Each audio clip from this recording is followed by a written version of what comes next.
attendees are in listen-only mode. Good afternoon, ladies and gentlemen. And on behalf of Ohio University's Voinovich School of Leadership and Public Affairs, I'd like to welcome you all to the second installment of our 2013 Energy Webinar Series. My name is Scott Miller, and I'm the director of the school's Center for Energy, Economics, and the Environment, also known as CE3. Today's webinar, entitled State Trends in Ohio Shale Development, is made possible through a grant from the U.S. EPA to help Ohio facilities better understand their compliance obligations through their emissions reporting programs. The major grant activities for this project include workshops such as this one to inform Ohio industry on current trends in Ohio's energy markets and how changes in these markets may change emissions.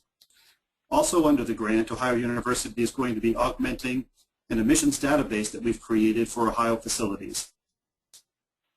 Our next webinar, which is entitled A Roadmap for Industrial Energy Efficiency in Ohio, is being scheduled for early June, so keep an eye out for that.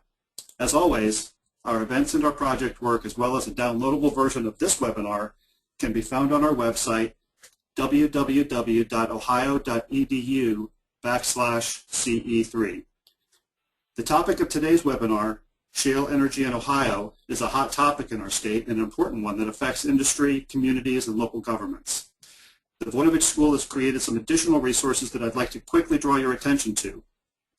First, if your business participates in the shale energy supply chain in Ohio, we invite you to create a company profile in our searchable database at Ohio Shale Energy, all one word, ohioshalenergy.com.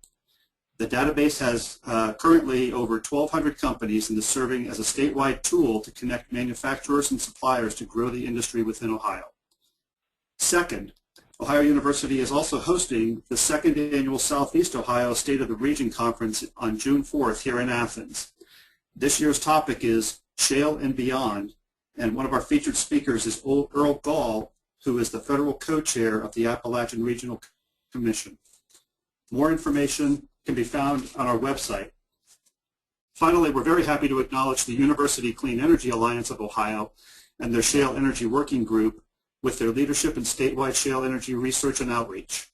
As a founding member of UCEAO, Ohio University is an enthusiastic supporter of the collaborative research, curricular development, and outreach being undertaken in Ohio through organizations such as UCEAO around clean 21st century sources of energy. I have just a few logistical responsibilities in opening up today's meeting.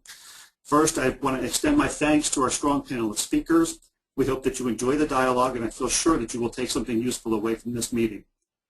Next, if you have a question that you'd like to submit to our panelists or our staff during the session, we ask that you use the question field on the GoToWebinar navigation pane to type in a question for our panelists.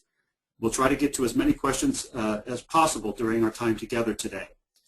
And finally, a link to a brief online evaluation will be emailed to you after the webinar. So please take a couple of minutes to provide us with some feedback after today's session so that we can learn how to improve it in the future.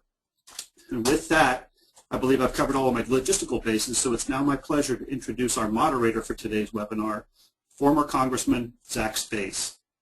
Zach is a principal for Voorhees Advisors, LLC, which is a wholly owned affiliate of Voorhees, Sater, Seymour, and Peace, LLP, where he provides business and strategic counsel to the law firm's clients and other businesses and organizations.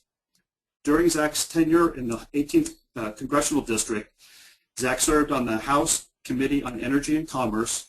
He also served on its Subcommittee on Commerce, Trade, and Consumer Protection, the Subcommittee on Communications, Technology, and the Internet, and the Subcommittee on Health.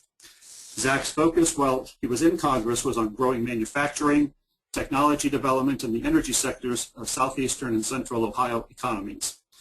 Zach draws upon his strong interest in public service and also as a successful small business owner.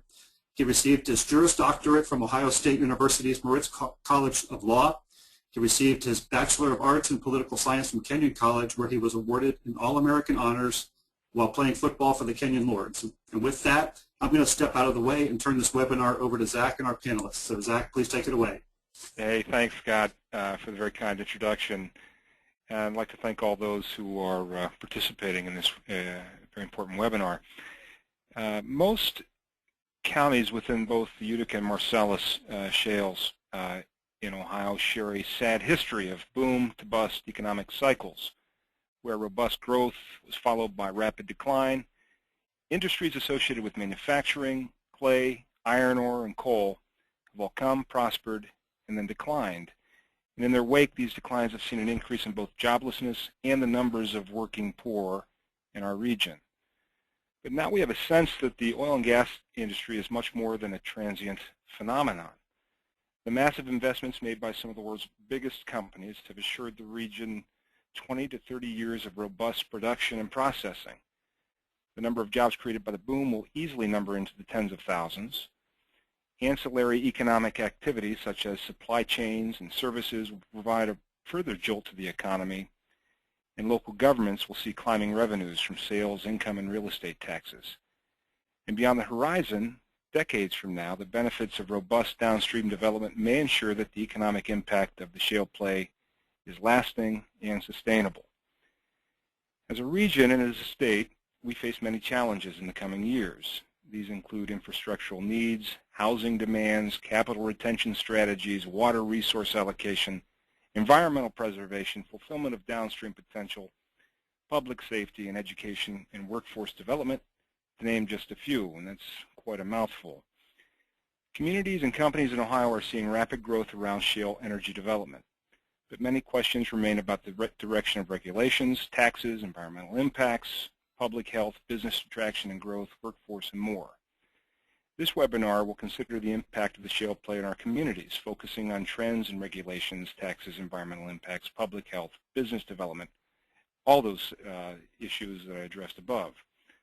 Obviously, these are enormous issues that won't be resolved today, but we hope that the work of CE3 in sponsoring this webinar will help contribute to a conversation that we as a region must have. We have with us today three very highly regarded presenters who will provide their own unique perspectives on the shale play, offering ideas and observations. Following their presentations, I will open it up for questions that any of you listening may want to present. I think that Scott explained if you'd like to enter a question, just do so in the question field and submit it. Our first speaker will be Scott Anderson, National Policy Director for Natural Gas with the Environmental Defense Fund. Scott will touch upon regional and national shale trends from a state-by-state perspective, addressing such issues as fuel diversification, regulations, and emissions. Our second presenter is Andrew Place, Interim Executive Director for the Center for Sustainable Shale Development and Corporate Director for Policy Research with EQT Corporation. Andrew will provide us with insight into the CSSD and the importance of sound policy. And our final presenter is Eric Planey, Vice President, International Business Attraction with the Youngstown Warren Regional Chamber of Commerce. Eric will provide us with the perspective of a local economic development professional. And with that, I'll give the floor to Scott Anderson, National Policy Director for Natural Gas with the Environmental Defense Fund. Scott? Thank you, Zach. So what I want to do today is touch primarily on some important issues that involved in natural gas production that we need to get right, either in the regulatory context or in private sector practices, such as Andrew is going to address on CSSD.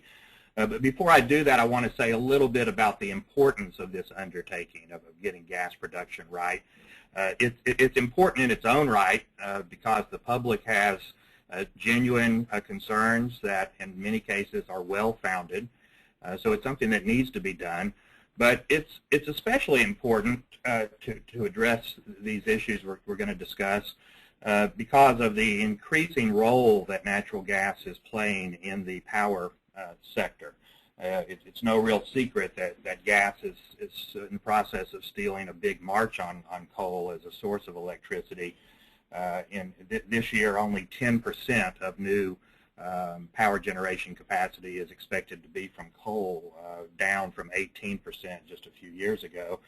Meanwhile, gas, the additions to the generation supply nationally for 2013 from gas are expected to be 82%, which is up from 42% last year.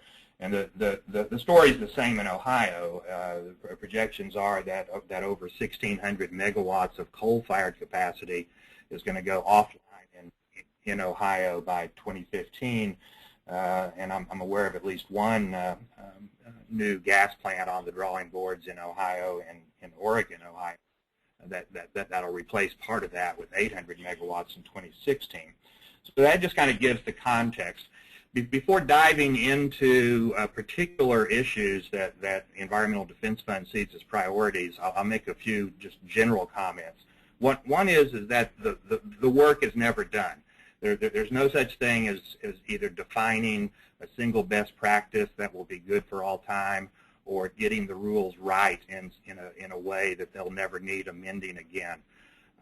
What regulators in Ohio and elsewhere need to be up to is a continuous process of improvement. And not just improvement in what the rules say, but improvement in their overall regulatory programs. So this includes things like budget, training of enforcement personnel, and other sort of resource issues, which are just as important as getting the rules right. And then I would also say, by way of preface, that it's not it's not a problem that is going to be solved by government alone. We already have rules against spills, for example. Companies already know how to construct wells, and yet we still have spills, and we still have a certain percentage of wells that aren't constructed right. So in addition to beefed up regulatory oversight, the industry itself needs to step up to the plate and improve its practices just on its own motion. So those are my prefatory comments, and now I'm just going to run through a list of what Environmental Defense Fund sees as the key issues, and I'll make a few editorial comments about some things that a lot of people see as key issues that we don't, and then I'll conclude. As far as the important issues, we sort them into 5 buckets. The first bucket I would call transparency. And so far, the biggest example of this issue is frac chemical disclosure. We've rapidly moved from a situation where in 2010, Wyoming became the first state to require the public disclosure of frac chemicals to a point just 2.5 years later where we now have 20 states that have these requirements on the books, including Ohio.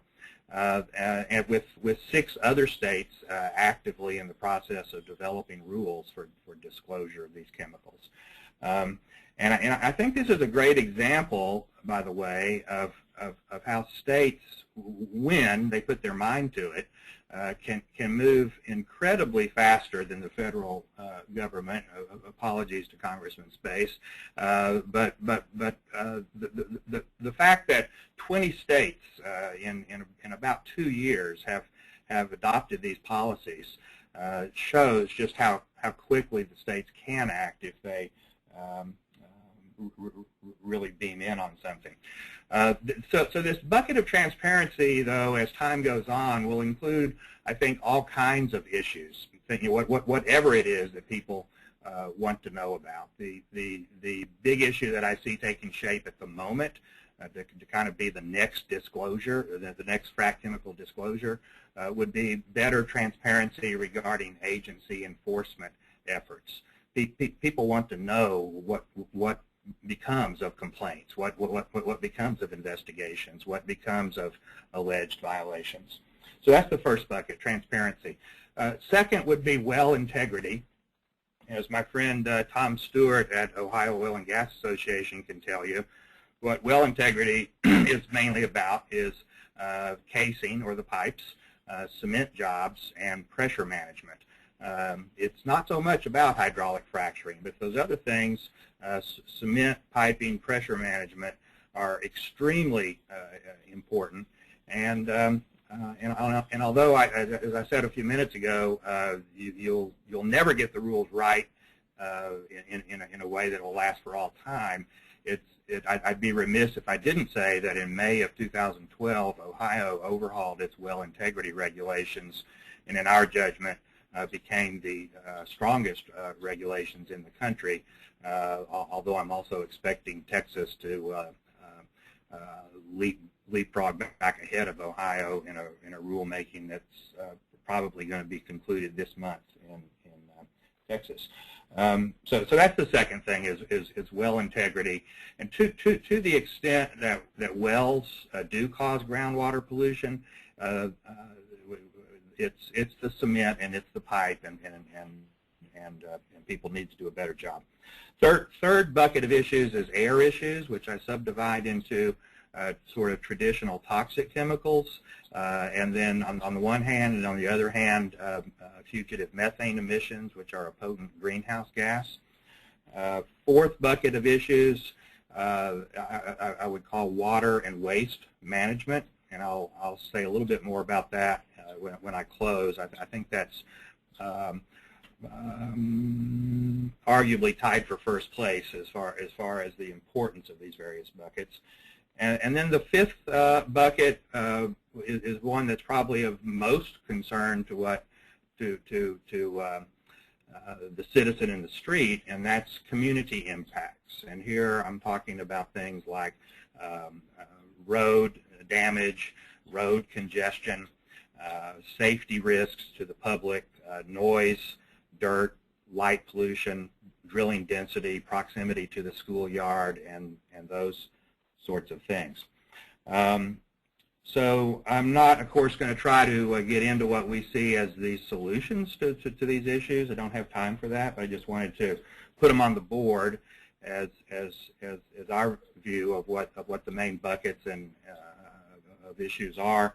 And you'll notice that so far I haven't said anything about induced seismicity or NORM, naturally occurring radioactive material, or very much about hydraulic fracturing. I have said that I think that the other aspects of well integrity, cement, casing, pressure management, are actually more important than the oversight of hydraulic fracturing. But I do believe that there needs to be increased oversight of fracking nevertheless.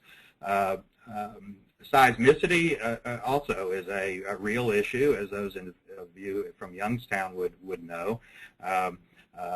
Disposal wells have and can continue to cause earthquakes. To date, they've all been minor, but it's certainly worthy of regulatory attention, and it is a issue where Ohio is a leader.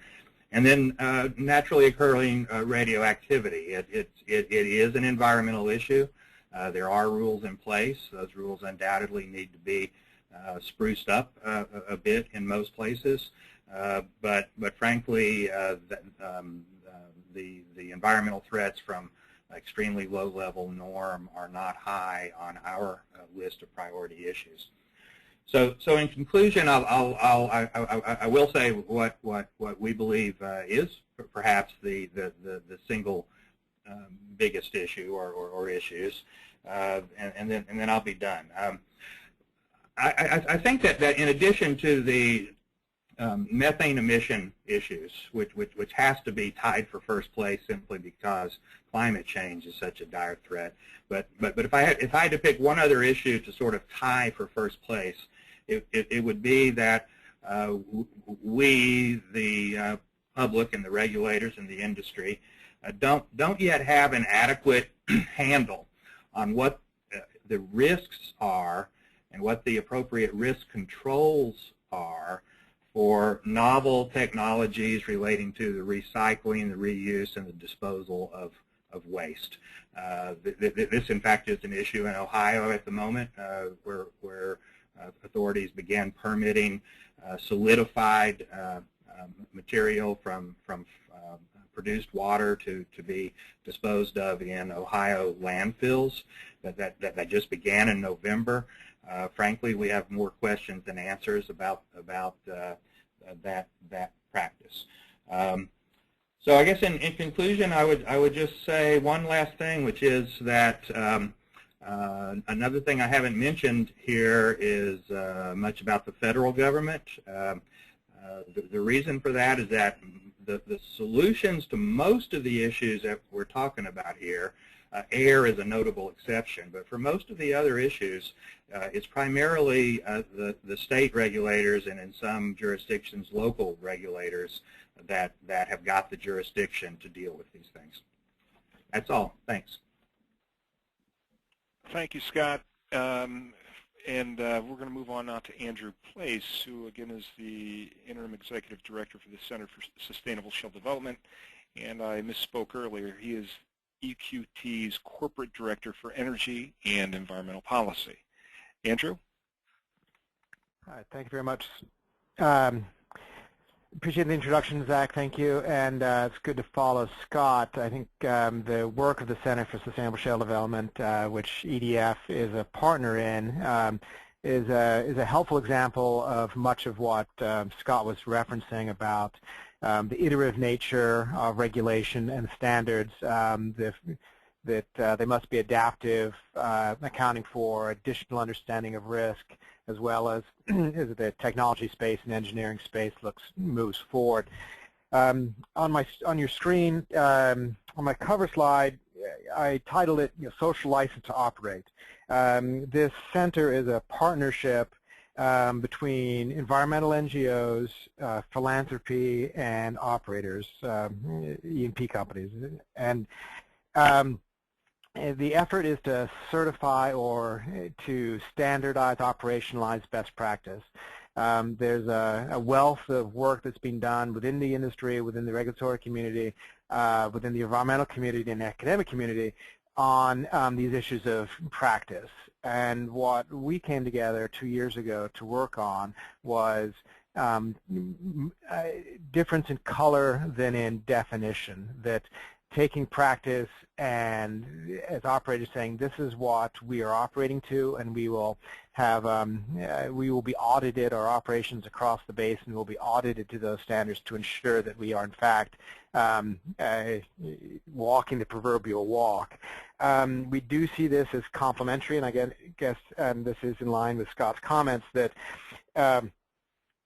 we see this as in parallel with the regulatory framework. I think both inform each other, but it is certainly it doesn't speak to regulation in the communities in which we operate. This is a statement on the partners and certainly where the rubber hits the road on how operators are operating in the communities in which we have a footprint. As Zach noted, I wear two hats here. I work for EQT, which is a regionally based E&P company, exploration production company. We have 3.5 million acres in the Appalachian Basin. Until a recent acquisition announced last week from Chesapeake, we had 16,000 net acres in Ohio with 2 test wells in place. Our operations otherwise are largely focused in southwestern Pennsylvania and northern West Virginia. And the other hat I wear is as interim director to get this center launched. I expect to have a permanent director in place by the end of June, so I will step away, although EQT will remain on the board of the partnership. On the partnership side, here's the operators and the environmental NGOs and philanthropies that were in the room. We have both regional players on the operator side and global multinationals, as well as regional and national and globally focused environmental groups. This is funded equally between philanthropy and industry, which was a critical piece in ensuring that it's seen as unbiased.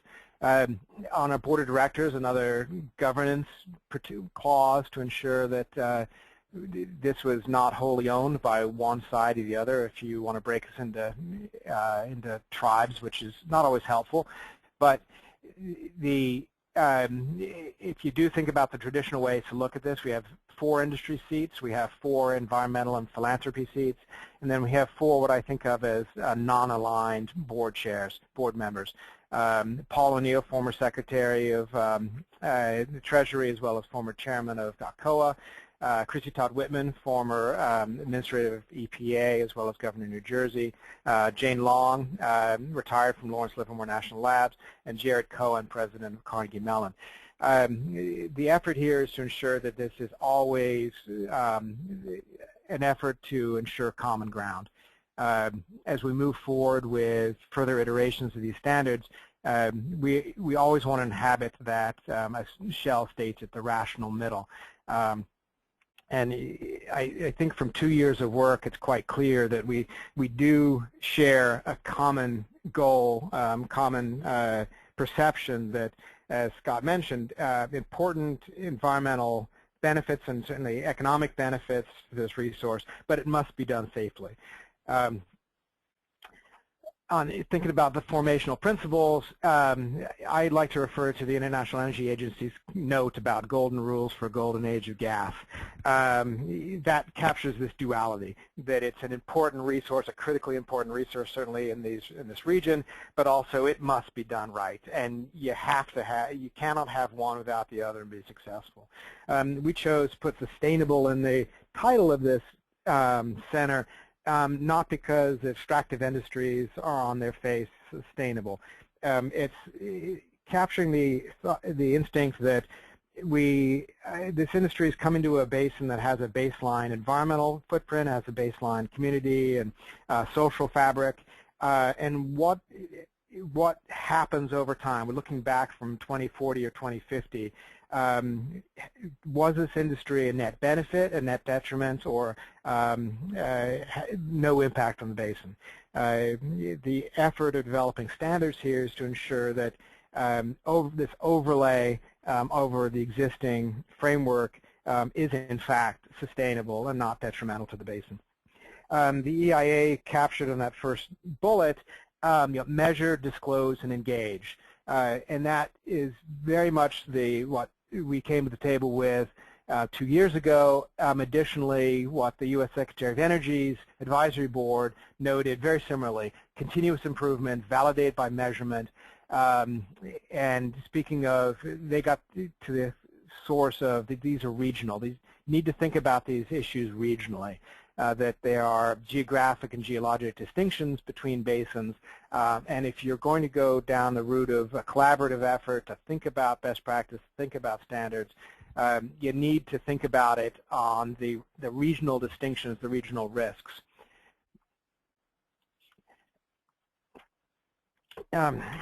On context, as I noted, we've been at this for 2 years. We formed a loose working group 2 years ago, and to have a tight, defined scope. We didn't want to bite off more than we could chew. We didn't think that we could be all things to all issues, certainly not coming out of the gate. And we limited our discussions to air emissions, so it's regional air emissions, as Scott mentioned, air toxics, and criteria, classical pollutants, things like ozone precursors, but also global emissions, the greenhouse gas, climate issues, that, as Scott noted, methane is a potent greenhouse gas.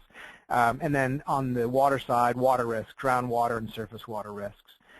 We didn't tackle many issues that I think are important, but we've been committed since the first days of this work that we would get this confined scope out the door as a defined piece, and then move into community impacts and safety and terrestrial impacts like forest fragmentation, induced seismicity, and disposal wells. Those are all issues that are on our table for later this year. But I think it was the right procedural choice to constrain our efforts early on to get this launched and meet consensus. As I noted, we are conceptually aligned with the importance of doing this safely, but also the potential benefits, the upside of doing this. And as I also noted, it's operationalizing best practice, that there's a universe of work that's been done out there, and we were agnostic. We looked at that body of work, and we're agnostic where we selected, but our standards in many ways are derivative of that existing body of work, whether it came from state DEPs or federal EPA or trade organizations like the American Petroleum Institute or the Bureau of Land Management, or work that was being done in an environmental community as well as industry practice. And choosing something that was derivative, choosing to pull from that, I think was the right choice because a lot of good work had been done, but it also ensured that we weren't reinventing a wheel that already existed or was perceived as coming out of left field when there is already a suite of practices that many of us have looked at and said, yes, if we adapt those, that is protective of human health and the environment. As I noted earlier, the intent was that these are basin-specific, intended to be the Appalachian Basin, so certainly for Ohio, Pennsylvania, West Virginia, and if there's any operations in New York, of course, it is ring-fenced in that basin and intended to capture the uniqueness of the basin. If there is a more broad transferability, the idea of this is a model of, it's the balance, it's the collaborative nature, bringing together parties that might see this through slightly different prisms and working for common ground and that leading edge of what is possible through practice, and capturing the transparency and verifiability.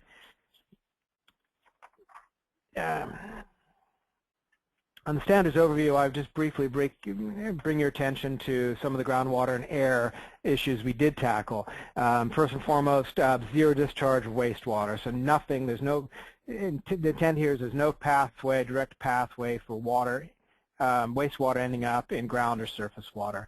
We set a recycling standard at 90% or better to reduce not only the acquisition of water, but also reducing risks of handling wastewater. Closed-loop containment on drilling pads to eliminate the use of pits for drilling waste, and the risks of groundwater and air emissions associated.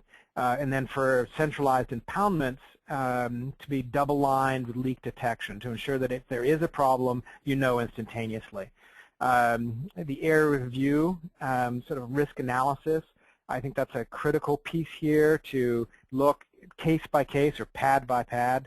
What are the risks associated in each unique spot, and address the geographic and geologic specificness of each one of those. Is it close to a high-value stream? Is it, how close are you to residential areas? What's the slope? What's the soil? What's the confining layer on the the target zone? We take the groundwater monitoring one step further, and I think it's a very critical step further. Not only pre-drill sampling, but also post, so that the local community and the landowner can see over time after our operations have been there, whether it's 6 months, a year, 18 months out, that no contamination, no impact was seen in the groundwater from our operations. And it's got noted casing and cement standards to ensure methane migration and elimination of methane migration and fluid migration. Public disclosure,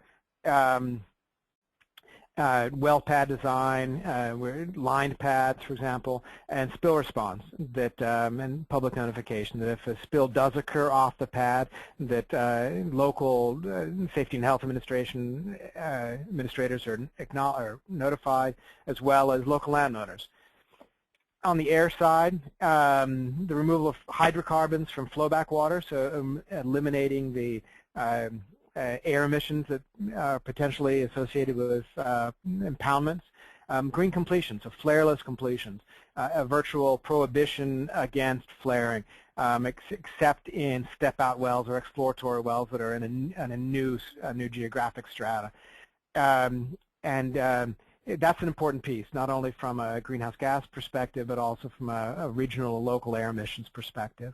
And then we tackled the suite of our engines. This is from soup to nuts. It's from our drilling engines to our frac truck engines to our compressor engines and our on-road engines, ensuring that they're compliant with EPA Tier 4 for particulate matter emissions.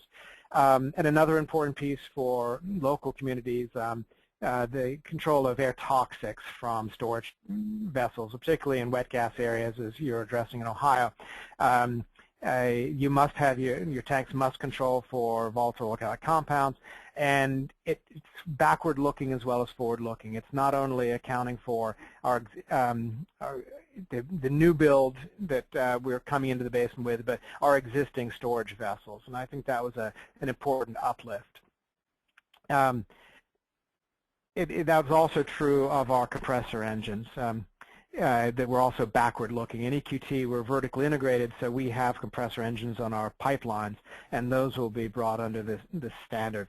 So in closing, I just wanted to pull back, but I see this, the value to this, and Scott can speak to this as well, that it was the collaborative nature and the search for consensus without compromise. We came in with our core values of what we can do as operators, as partners, as environmental groups, as philanthropy, where we stand on these issues.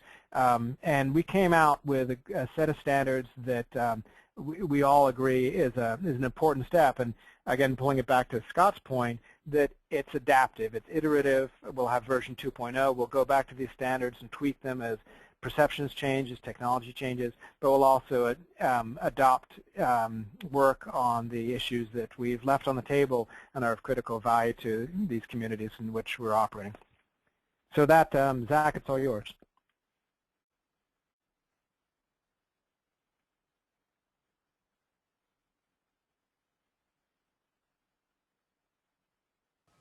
Terrific. We'll hand the reins over to Eric Blaney now. Eric, are you ready? Thank you, Alyssa.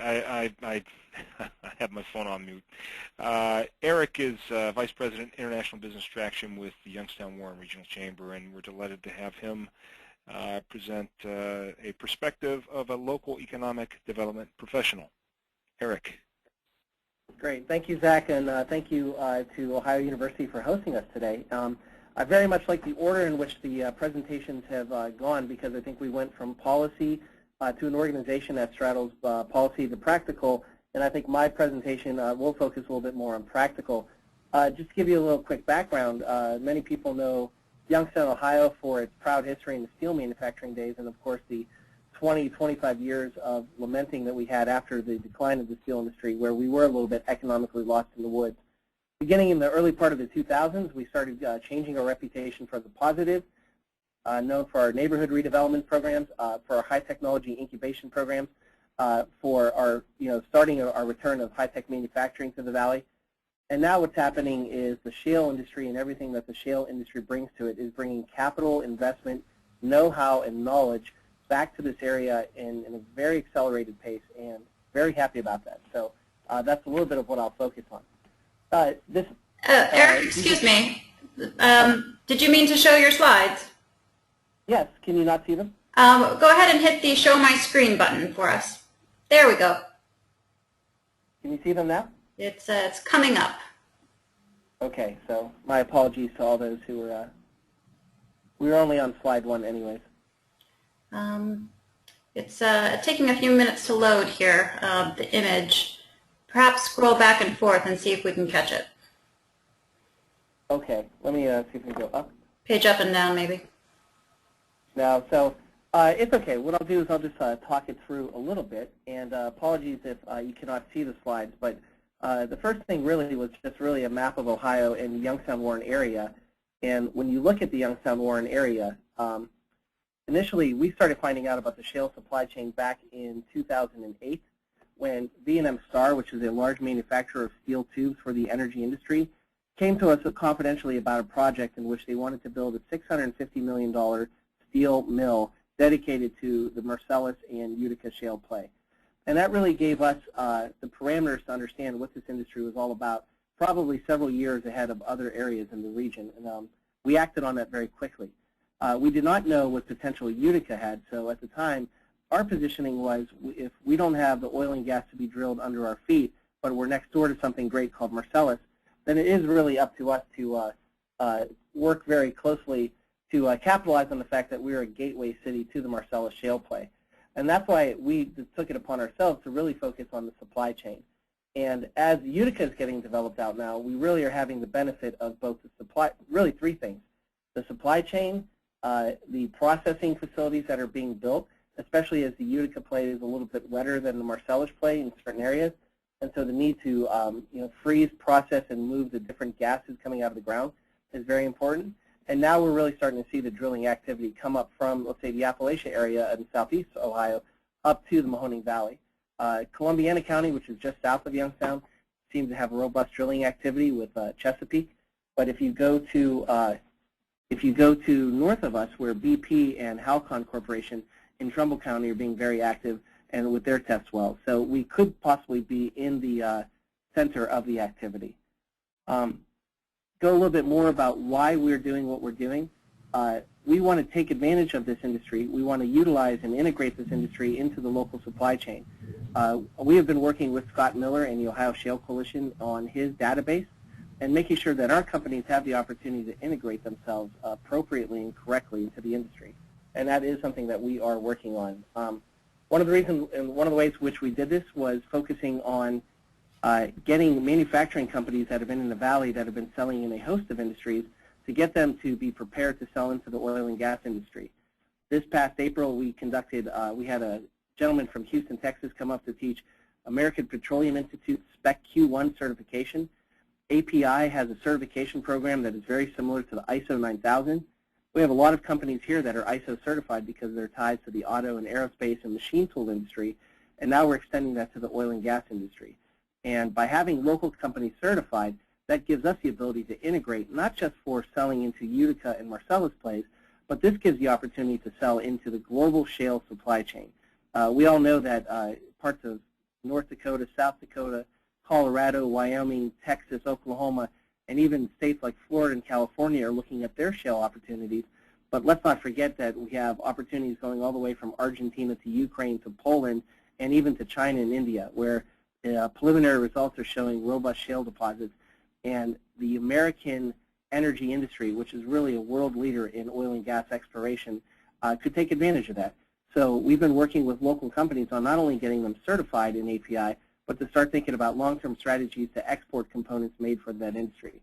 And that is something we're very proud of. So our philosophy has really revolved around making sure that we don't go through a boom-bust cycle.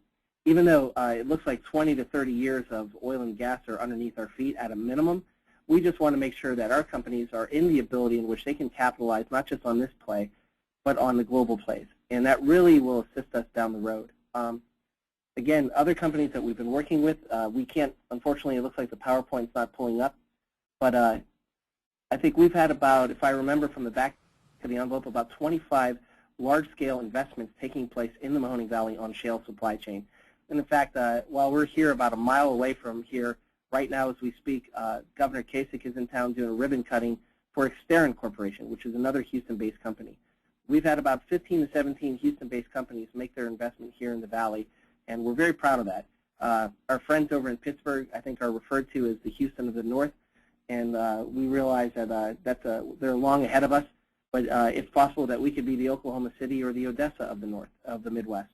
And that is really what our strategy is. So we want things to be done on a sustainable and safe environment.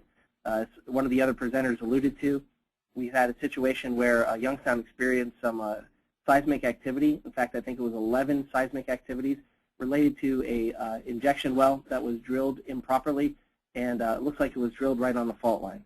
I think that experience has taught a lot of the regulators to stay on top of the injection well industry to make sure that these things are drilled safely and sustainably, and we're going to stay on top of that. But when you look at the job creation numbers, if you look at the city of Youngstown itself, within the city limits, they have generated enough jobs that probably their first-year income tax increase is about $1 million. And in an old Rust Belt city where you're generating $1 million of income tax to be used towards police and fire and other city services, that's a substantial amount. And we think we're just scratching the surface.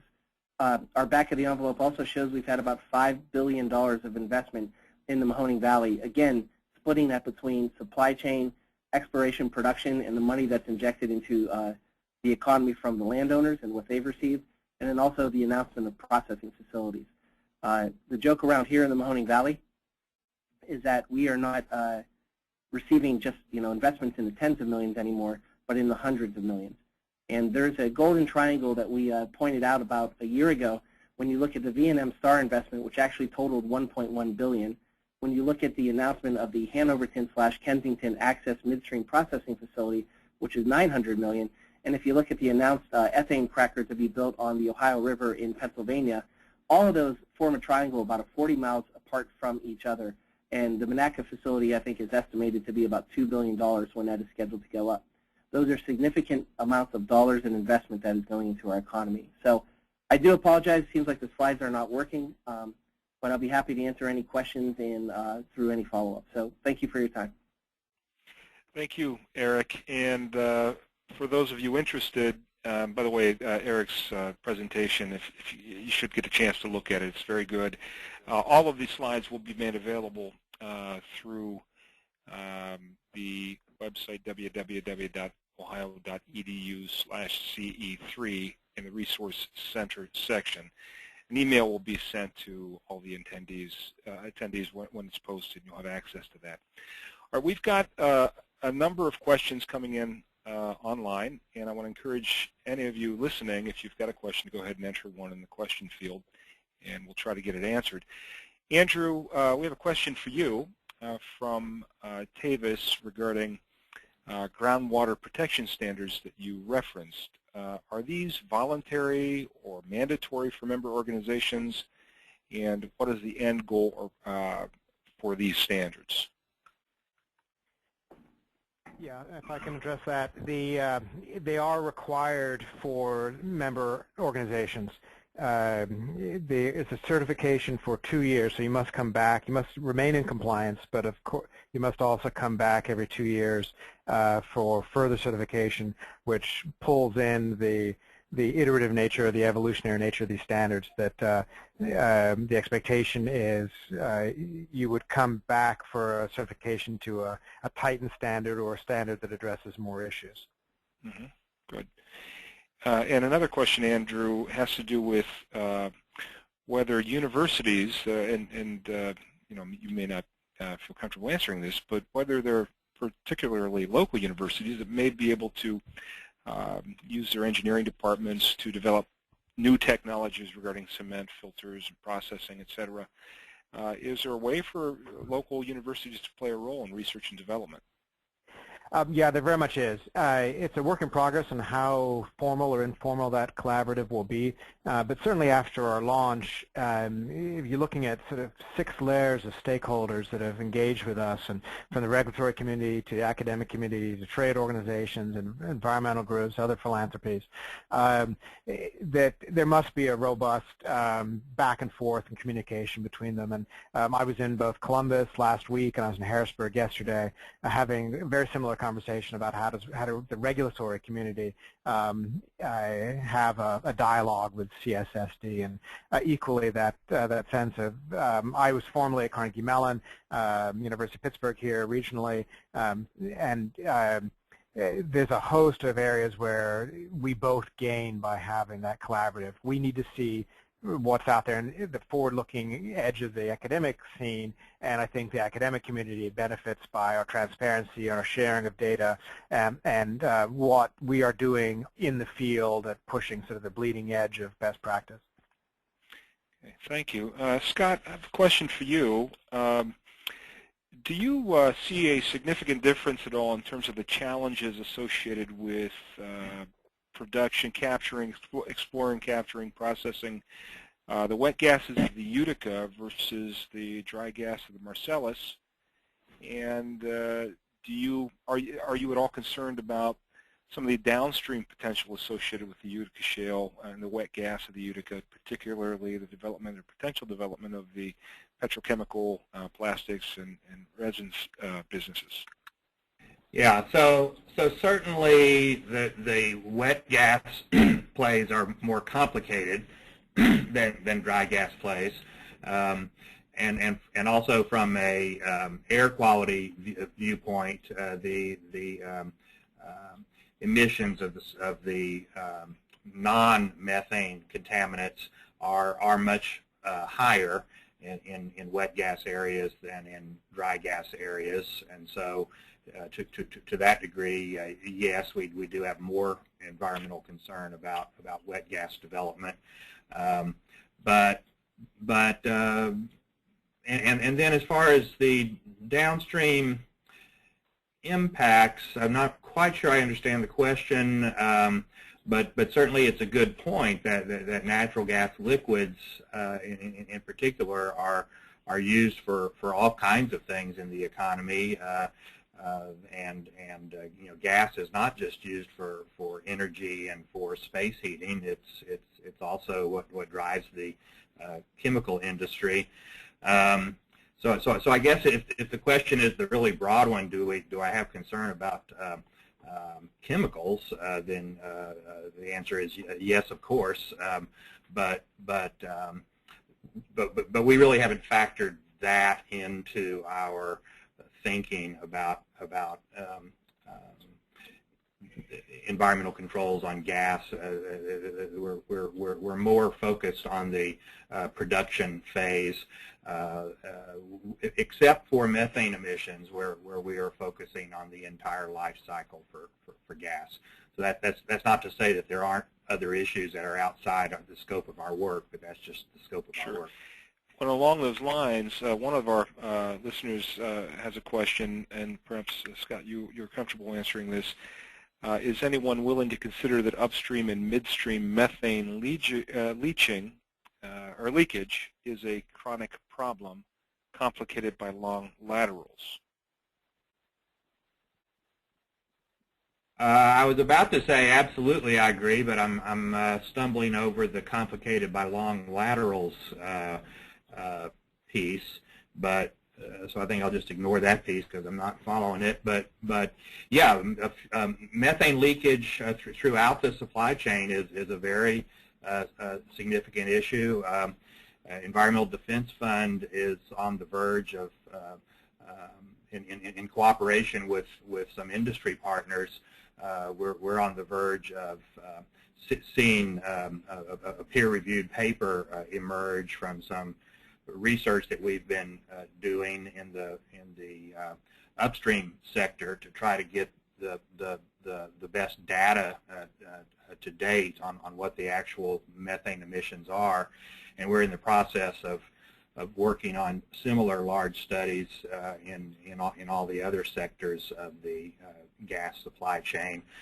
So we're not at liberty yet to say what the results are, but they should be out in 2 or 3 weeks, I believe.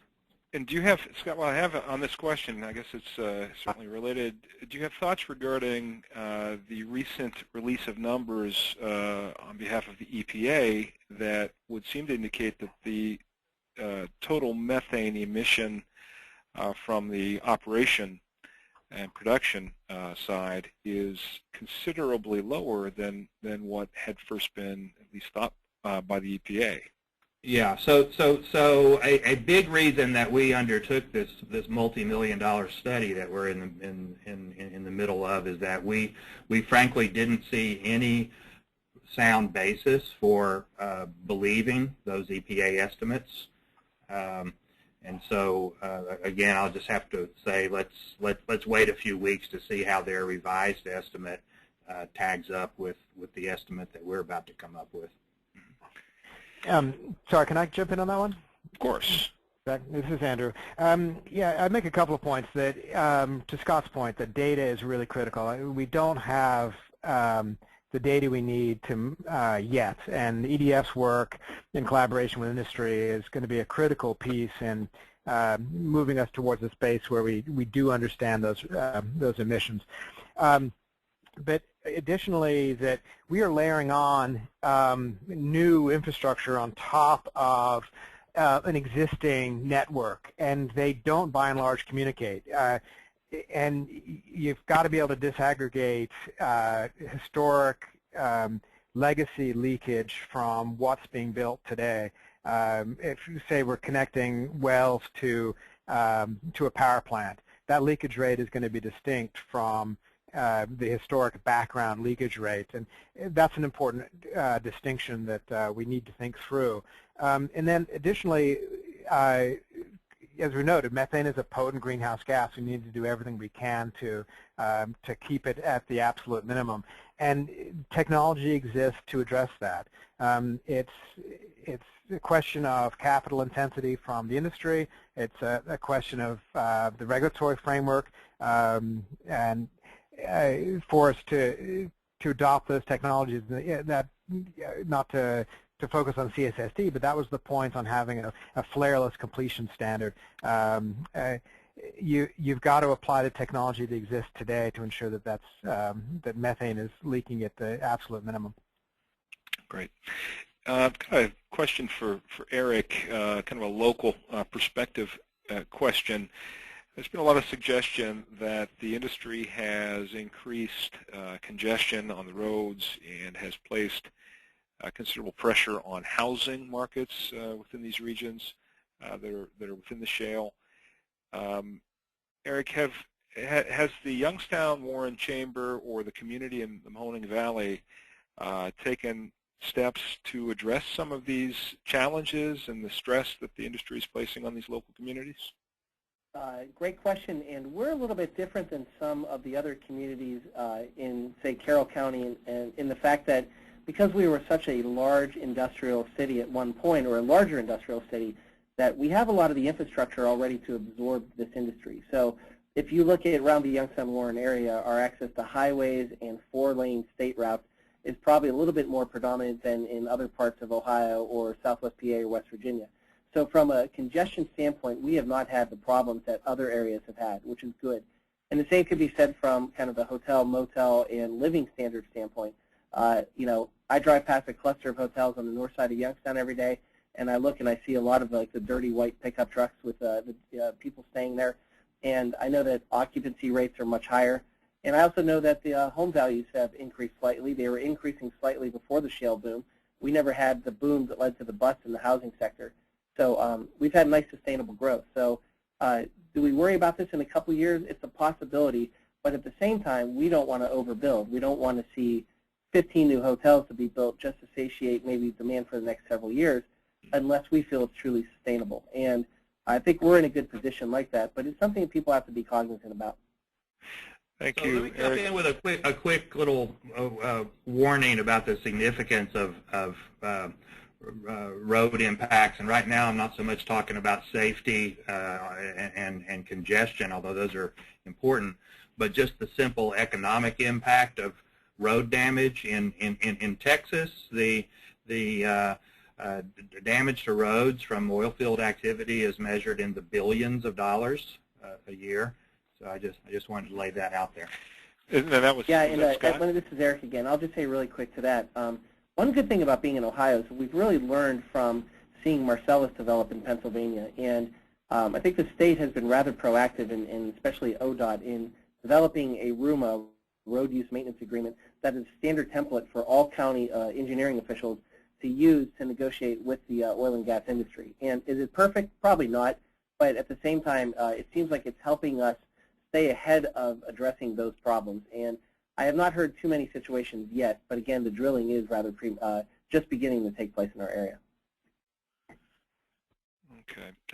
Now this next question, really Scott and Andrew may be better suited to answer this just because of your knowledge of the kind of the state by state. I know that the governor is seeking to impose a severance tax on the industry for production, based on production, and his intent is to take that money and disperse it in a different way through Columbus, actually in the form of an income tax reduction statewide. I'd be curious as to whether, in your experience, you've seen similar taxes imposed on the industry, and whether you have thoughts as to whether those revenues should be diverted back into the region affected by the industry to replace or repair infrastructure, for example, or whether you've got any thoughts at all on the governor's proposal. So this is Scott. It's not really in EDF's portfolio to take positions on severance taxes or how the funds are used, but I would note that in Texas, the oil severance tax rate has for many years been 4.6%, and the natural gas severance tax rate has been 7.5%.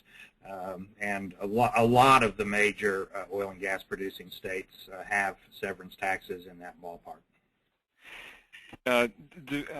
Now, Andrew, do you have any thoughts as to in the event that there is a severance tax, and perhaps Eric, you'd be interested in this question as well, whether those funds would be more appropriately diverted back to the region, similar to the governor's proposal regarding the turnpike bond revenues for shoring up the infrastructure, and if those monies are not sent back into the region, will there be, I mean, I'm curious as to Eric, in your case in particular, your take as to the perspective of these local communities regarding that tax.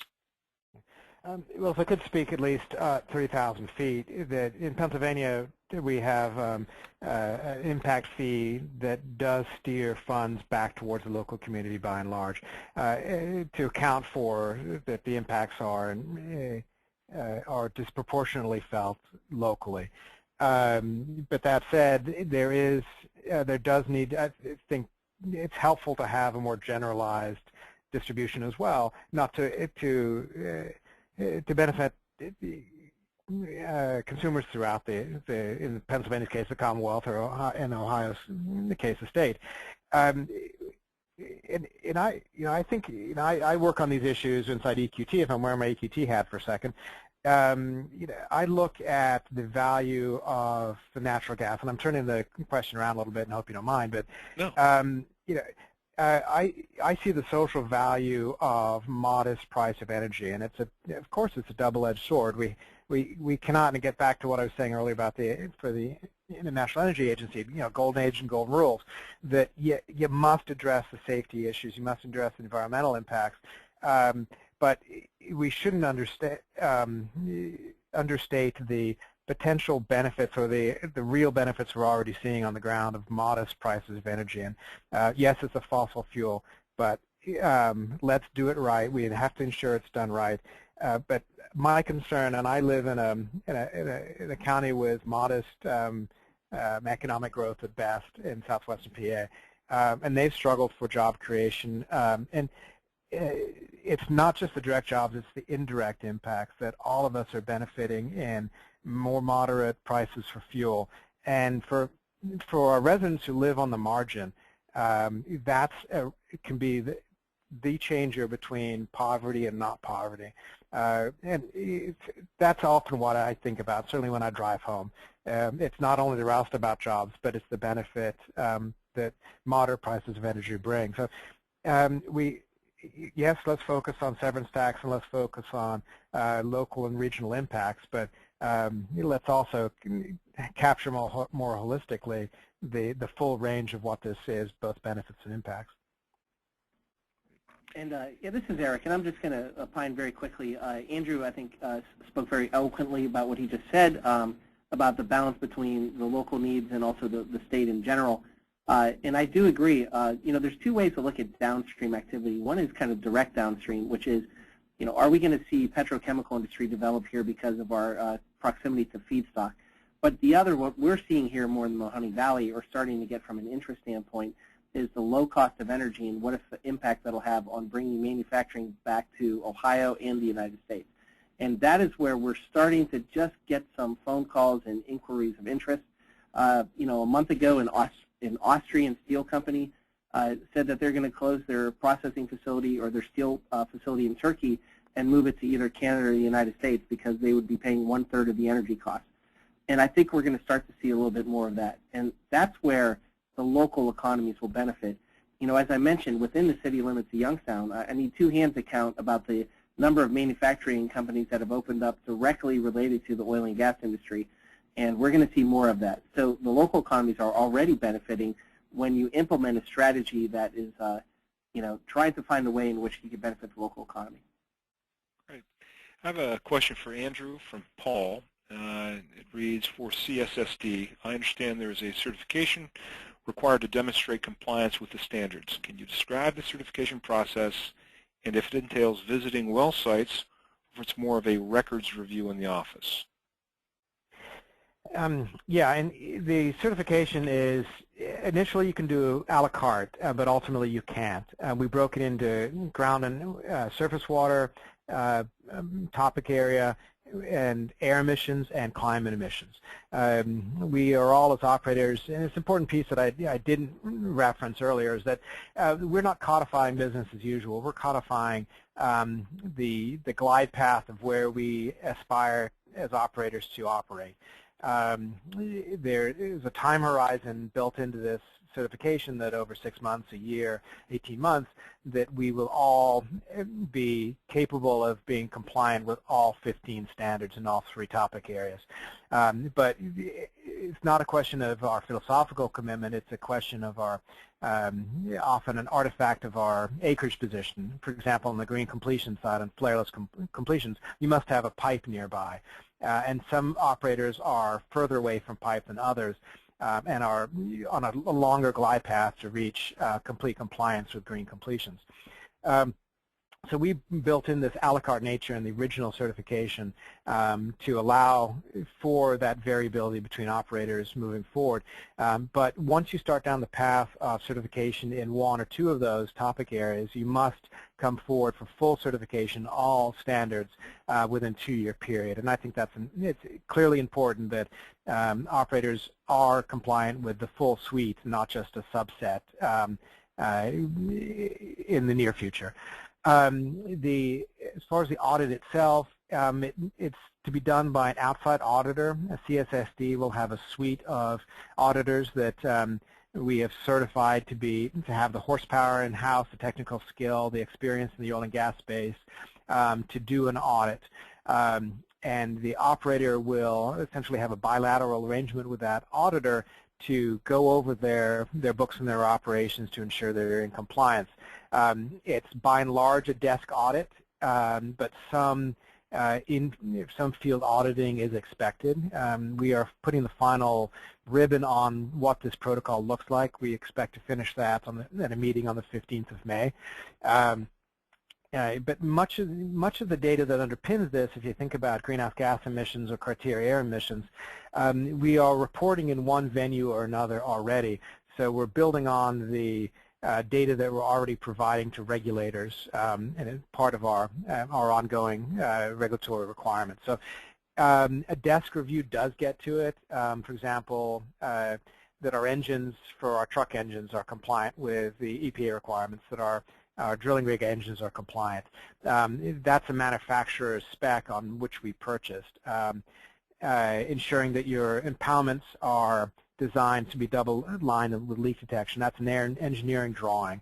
That will be backstopped by a small set, as I said, of field visits, but by and large, you get to these questions of assurance through the desk audit. Thank you. Moving back to Scott, we've got another methane leakage question, this one from Tavis, who asks, considering methane leakage, which of you, and I'm going to direct this to you, Scott, are looking at green completions technologies? Tavis says that these technologies have been successful in the Bakken with the use of what he refers to as biofuel systems to eliminate a large portion of the gas that's currently being flared or vented. Your thoughts on that, Scott? Yeah, we're very supportive of green completions, but both as a sort of best practice on a voluntary basis and also as part of regulations. As Andrew alluded to, there are some practical problems that can arise. But generally speaking, we think that green completion technology should be used by and large, and in fact, one of the things we would like to see in U.S. EPA's rule is to see their current green completion requirements for gas wells to see that extended to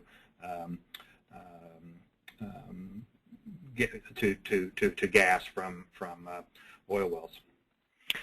Okay, and this next question, I'm going to kind of expand it a little bit. It's from Joel, who asks, and Eric, maybe this would be something you'd be interested in taking a shot at. Joel asks how much of the equipment and materials, in parentheses, pipes, pumps, etc., used by operators is being made and purchased in Ohio, and how much is being brought in by operators from outside the state. I guess along those same lines, I'd be curious as to your thoughts as to local versus transient workers. Are the jobs that you referenced being created here among local residents in the region, or are they being brought in from outside? Well, yeah, that is a two-part question. With regards to the materials themselves, you know, I break down the upstream supply chain into two. You kind of have your disposables, which is the steel tubing, if you will. That's one-time use for the drilling process. And then you have the componentry that goes into the actual rigs themselves. Well, I think we've always had some companies that have been selling into the oil and gas industry historically for decades. But predominantly, if you go to the south, the Louisiana, Oklahoma, Texas, that's where you have your supply chain. Where we're going to benefit from that in the long term, and when I mean long term, maybe the next 5 to 10 years, is that that supply chain is running at almost 100% capacity right now. There are cities in Houma, Louisiana, for example, that's running at 3-4% unemployment. So those companies have a need to integrate and to get up to the valley. Right out my window, I could see a company called Valor. It's out of Houston, Texas, that has a JV with a Youngstown manufacturer, Brilex Industries. So I would say of the rig componentry, the majority of that is probably coming from out of state, with the exception of those companies that have always been in the supply chain. To your question about workers, I think something we have to be realistic about is that because safety and experience and track record is very important for the industry, a lot of the drilling operation workers are going to come from out of state. Now, that doesn't mean that the well tenders and other positions can't be trained from people within the states of Ohio and Pennsylvania, but for the current time being, if you go to Wyoming, for example, I'm sure they're going to have people from Texas and New Mexico working up in Wyoming, and I don't think Ohio and Pennsylvania are going to be dissimilar. Again, I think that's one of the benefits of having supply chain jobs, or the actual manufacturing jobs, because those will go to local residents and employees. Furthermore, when you look at the processing plants being built, if you go to the Mark West facility in Houston, Pennsylvania, they have about 140 employees there. I'm sure some of those employees actually moved up to the state of Pennsylvania from elsewhere, so they're contributing to the local economy. But those types of positions are also people that could be trained locally, hired locally, and will be here. And these are strong-paying jobs. So in the long run, I'd like to see a 75-25% balance, where 75% of the workers are from in-state or in-region, and 25 are from outside. But I think when the drilling activity is involved, that it's a little bit more of a 50-50. Okay, well, thank you, Eric. And that is probably going to be our last question. We're running out of time. I'm going to turn it back over to Scott Miller here in a moment, but first I'd like to thank CE3 at the OU Voinovich School of Leadership and Public Affairs for putting this discussion together. And a special thanks to our three presenters, Scott Anderson, Andrew Price, and Eric Planey, who delivered, I think, terrific remarks and very responsive to the questions. And, of course, thank you to all of you who are still on the line and who participated today. And with that, I'll turn it back over to Scott Miller, Director of the Ohio University Voinovich School, CE3. Thanks, Zach. And I will echo your thanks to our presenters and to you for an outstanding panel. I really do appreciate it. Just a couple real quick comments at the end. You will be getting, everybody on the line will be getting an evaluation form in the next day or two. Please fill that out and provide us with some feedback. We do read those. We do use the feedback that you provide to us to improve these webinars. We want to make them as useful as possible. Also, keep an eye out for next month's webinar, which is going to be entitled A Roadmap for Industrial Energy Efficiency. The announcement about that will be coming out here very soon. We're looking at the first or second week of June for that webinar. And then finally, Eric and Andrew's presentations will be on our website, as well as a downloadable version of this webinar very soon. And once again, that website is www.ohio.edu/CE3, the number 3. And with that, I will close things out. I appreciate everybody spending some time with us today and hope you have a fantastic day. Thank you very much.